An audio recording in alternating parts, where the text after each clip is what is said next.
na ordem cronológica das coisas, vamos, né, falar sobre os assuntos que, né, mais importantes. Então, começando na Copa do Brasil, na semifinal, Atlético Mineiro e Vasco da Gama, ou melhor, Vasco da Gama e Atlético Mineiro, né, jogo da volta em São Januário, que estava lotado, né, a torcida do Vasco fez uma festa ali bonita no início do jogo, lotou mais uma vez o estádio, veio com tudo, né, mostrando aquela força, torcendo para a virada, e foi um jogo muito animado, um jogo que o Vasco foi para cima, tentou ali mandar logo no começo do jogo, indo para cima, imprimindo o ritmo, mas no final acabou, as coisas não dão certo, né, rapaziada?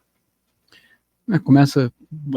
Quem quiser começar. Posso começar. Cara, assim, primeiro que a gente tem que ressaltar que o clima do jogo tava próprio para uma pressão do Vasco, né? Tirando a chuva, né, que novamente assolou os cariocas, como já diria aquele poeta, né? Que castigou os cariocas, exatamente. E assim, a gente foi com uma escalação com o Felipe Coutinho titular, né? O Vasco começou com o Payet na reserva e o Coutinho na titularidade. Confesso que tem um pouquinho mais de dinamismo, né? Mas ainda assim o Coutinho tá recuperando o vigor dele aos poucos, né? Aquela dinâmica dele aos poucos, nada próximo do que ele já foi, né? No Bayern de Munique e no Liverpool. Então, assim, de fato, Jonatas, as escalações para a partida, o Vasco escalou Pumita Rodrigues, né? Na ponta direita, porque o David, né, tá lesionado. E o Atlético do outro lado, né? Ele teve as suas escolhas, né? Porque alguns jogadores não tá em boa fase, né? O Scarpa mesmo não tá em uma boa fase. Tem os desfalques, né? De muitos jogadores, né? De lesão. O Bernat tá fora da temporada. Allan Kardec vai acabar saindo por conta de fim de contrato, não vai renovar. E acho que a escalação do Atlético tava bem, assim, no quesito de você expor o seu estilo de jogo, estava bem escrito que basicamente iriam se fechar e deixar que resolveria Hulk e Paulinho lá na frente e o Gustavo Scarpa nessa ligação. Assim, com bola rolando, assim, o Vasco começa com aquela pressão, teve um bom momento com o Verratti, né, 2 finalizações de Verratti, depois saiu o gol, uma marcação do pênalti, né, que eu acho que demorou bastante para ser mais ou menos marcado. 5 minutos para ser marcado um pênalti que, ao meu ver, era muito claro, não entendi tanta demora assim do Ramon Abate-Abel. Tipo assim, vou começar falando do primeiro tempo, depois todo mundo conta, mas assim, é uma coisa que me deixou bem abismado, porque o pênalti foi bem na cara do Ramon Abate-Abel, cara. Foi um cruzamento e a bola bateu claramente no braço do Otávio e o Otávio ainda olha pro juiz. E ele se denunciou. Aquela olhada, tipo, fiz besteira. Criança quando faz besteira. Exatamente. Olhou, mãe, desculpa, né? Quase assim. E o juiz naquela, né? Demorou uma eternidade. Ainda foi no VAR ainda. Falei, pô, complicado. E o bandeirinha ainda. Nossa, é complicado de falar. Mas ainda assim, o Atlético Mineiro não jogou no primeiro tempo. Abriu mão completamente e o Vasco fez o que fez, né? Foi pra cima, demonstrou o seu lado assim, de mandante, né? Conseguiu construir aquela pressão. Mas faltou o segundo gol, né? Abriu o placar e aí não matou o jogo, que poderia ter completamente mudado a história do jogo, por assim dizer. E foi por isso. O primeiro tempo foi nessa tônica mesmo. Perfeito. E no segundo tempo a gente viu, né, o Galo já com outra postura, tentando controlar mais o jogo, né? Tinha a vantagem que já não tinha mais no primeiro tempo, foi terminado no primeiro tempo, mas como venceu o primeiro jogo, teve que, né, começar a jogar um pouco mais de bola. E a gente viu que o Vasco já logo no início deu uma sentida, principalmente fisicamente, os jogadores do Vasco começaram a sentir esse jogo, né, gente? Pode, quem quiser. Com certeza. E eu acho até curioso você falar sobre a parte física, porque o Milito não tinha mexido no time do Galo até o momento do gol. Exatamente. Ele morreu o jogo com 3 substituições na mão, sendo que ele só colocou o Alisson e o Saravia logo depois do final do jogo. Então, o Atlético fazendo mudanças a menos do que o Vasco, do que o... esqueci o nome do técnico do Vasco. Rafael Paiva. Isso, eu ia falar Pablo Paiva, não sei porquê. Mas enfim, o Atlético conseguiu se manter fisicamente muito melhor no jogo do que o Vasco, mexendo no time diversas vezes, e é algo que a gente já está acostumado a ver, porque o Vasco tem um elenco que não é tão bem preparado fisicamente. O Vasco vira e mexe, passa problemas com lesões. As suas 3 principais figuras do elenco são 2 jogadores mais envelhecidos e o Coutinho, que está numa fase física não tão boa, voltando da Europa agora. Então não dá para contar tanto com a parte física do Payet e do Verratti, apesar de o ano do Verratti ser muito bom, na minha opinião. Vai encerrar a Copa do Brasil como artilheiro, porque é muito difícil de ser alcançado, que está com 7 gols. Eu nem sei se alguém do Flamengo ou do Galo está perto disso, imagino que não. Mas a eliminação do Vasco é sintomática de um time que teve mais um ano muito conturbado, mais um ano com janelas de transferências muito mal executadas pela diretoria, pela sua gestão de futebol. E o Atlético Mineiro com um jogo muito protocolar, fez um jogo de vida muito bom e poderia ter matado o confronto lá na MRV Arena, na minha opinião, e que viu o Vasco com o apoio da sua torcida, com uma festa muito bonita em São Januário, e não conseguir chegar ao 2-0, mesmo com o gol de pênalti do Verratti no começo do jogo, depois de um pênalti que todos aqui na bancada concordam que foi muito claro, uma bola bate claramente no braço do Otávio, que até demorou para a escolinha Ramon Abate-Abel de pênaltis apitar. Mas acho que a classificação do Galo é merecida, foi o time que jogou melhor no confronto nos 180 minutos, né? Acredito que na maior parte do confronto do Galo foi mais time do que o Vasco, mas eu acho que o Vasco fez o que podia ter sido feito, visto a condição que o elenco tem, e também, técnico interino, é um time que precisa de reforços nitidamente, enquanto o Atlético Mineiro é um time que tem um investimento milionário, cheio de reforços, e contou com um toque especial do melhor jogador deles, que é o Hulk, com aquele golaço que classificou eles para a final da Copa do Brasil.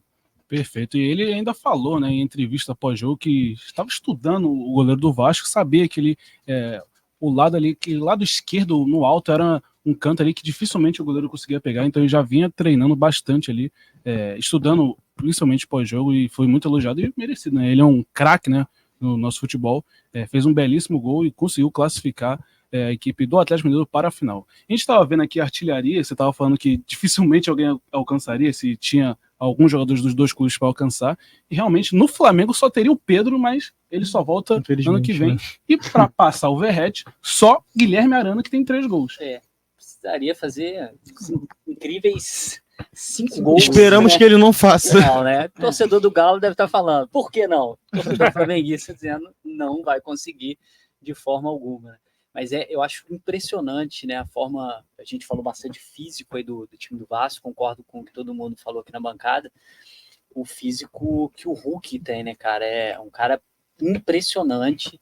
Você vê que no piscar de olhos ali, a primeira vacilada que o zagueiro deu, ele conseguiu jogar para canhota, que é sua jogada característica, ao invés de... Foi uma bomba, óbvio, né, mas foi um chute mais colocado realmente, aonde ele sabia que deveria colocar.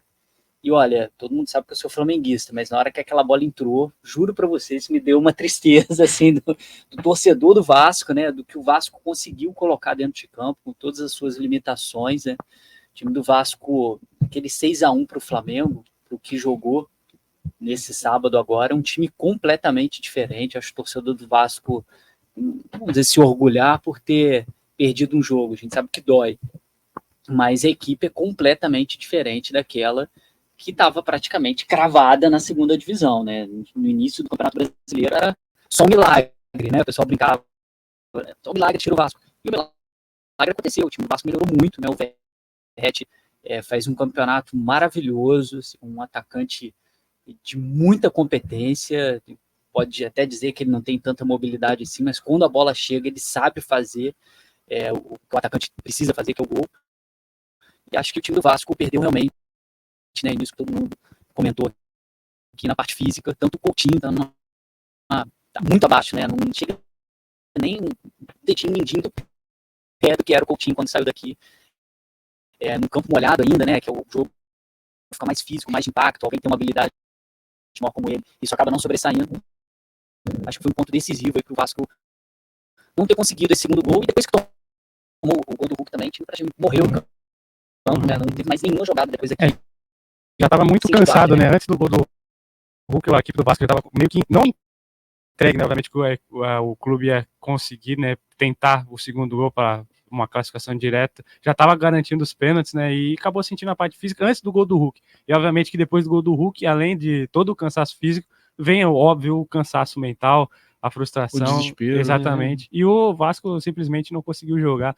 Até acredito, obviamente, função do torcedor torcer, acreditar que o clube vai conseguir marcar o gol, mas acabou não acontecendo a situação do Vasco, e também já estava meio que escrito, né? Acho que até mesmo o Vasco como time, né, estava vendo que ia conseguir levar a partida para os pênaltis. Não, perfeito. Até o que me surpreendeu até antes do jogo foi o Guilherme Arana nessa posição mais ofensiva ali do jogo, né? Jogando mais ou menos ali quase formando um trio de ataque, ele junto com o Hulk e o Paulinho. E uma coisa que os torcedores do Vasco reclamaram bastante pós-jogo foi nas substituições ali do Renato Paiva, que, por exemplo, colocou o Rossi, que... O Rafael Paiva. Rafael Paiva, eu falei Renato Paiva. Renato Paiva do Bahia, era do Bahia. Né? Exatamente. Paiva, tudo Paiva, ficou na cabeça. Família Paiva.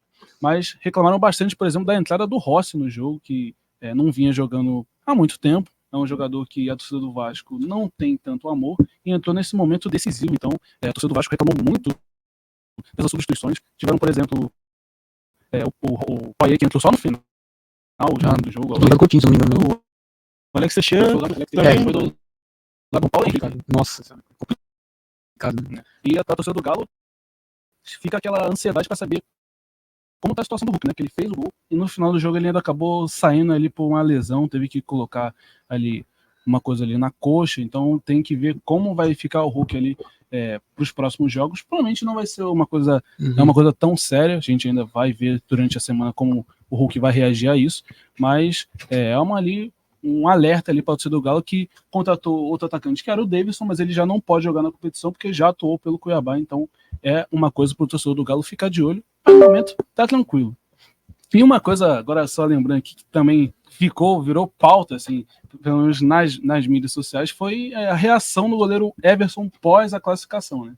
Que ele foi lá comemorar com o torcedor do Atlético Mineiro, que é um dos influenciadores que sempre ficam ali à beira do campo ali, assistindo o jogo, criando conteúdo também ali para as redes sociais. Ele chegou nele e falou assim, eu não lembro exatamente as palavras, mas basicamente, tipo, em mais uma final, quando a gente chega na final, a gente é campeão, mais um título pra gente. E tem torcedores aí do clube que se classificou, que a gente vai falar agora, que foi o Flamengo, que já tá criando esse climinha já pra final. Então, aproveitando já, falando do clima pra final, vamos falar do outro classificado, que foi o Flamengo contra o Corinthians,